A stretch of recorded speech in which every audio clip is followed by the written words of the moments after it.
তেল ছাড়া জলের ভাপে দারুণ একটা টেস্টি রেসিপি শেয়ার করছি, সাথে একটা দারুণ টেস্টি চাটনিও শেয়ার করছি। প্রথমেই এখানে হাফ কাপ মতো নিয়ে নিয়েছি গোবিন্দভোগ চাল, সেটাকে ভিজিয়ে রেখেছিলাম। মিক্সিং জারে দিয়ে দিয়েছি, 1 কাপ সুজি দিয়েছি, হাফ কাপ টক দই আর হাফ কাপ জল দিয়ে এটাকে মিহি পেস্ট করে একটা বোলের মধ্যে ঢেলে এটা ঢাকনা চাপা দিয়ে 5 মিনিট রেস্টে রেখে দেবো। 5 মিনিটের মধ্যে চাটনি তৈরি করার জন্য এখানে একটা সসপ্যানের মধ্যে অল্প তেলের মধ্যে গোটা জিরে, শুকনো লঙ্কা, সাথে একটু আদা রসুন, একটা পেঁয়াজ কুচি, একটা টমেটো কুচি, সামান্য একটু নুন হলুদ দিয়ে নাড়াচাড়া করে এটা ঠান্ডা করে মিক্সিং জারে দিয়ে কয়েকটা ছোলা আর অল্প জল দিয়ে মিহি পেস্ট করে নিলাম। চাটনি আমাদের রেডি হয়ে গেল।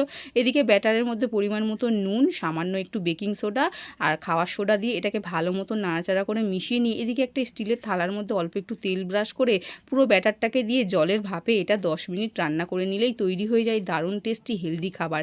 এটা একটু ঠান্ডা করে নিয়ে পিস পিস করে কেটে নিলাম। এবার এটার স্বাদ একটু বাড়ানোর জন্য এদিকে তাওয়ার মধ্যে অল্প একটু তেলের মধ্যে দিয়ে দিয়েছি সর্ষে, সাথে একটু কারি পাতা আর অল্প একটু সাদা তিল আর সামান্য একটু লঙ্কার গুঁড়ো দিয়ে নাড়িয়ে চাড়িয়ে এখানে প্রত্যেক কটা পিস এর মধ্যে দিয়ে উল্টে পাল্টে একটু সেঁকে নিলেই কিন্তু তৈরি হয়ে যায় দারুণ টেস্টি খাবার। অবশ্যই কিন্তু বাড়িতে এই খাবারটাই ট্রাই করবেন। আর আমার রেসিপি ভালো লাগলে অবশ্যই লাইকের পাশাপাশি চ্যানেলটাকে সাবস্ক্রাইব করে নেবেন।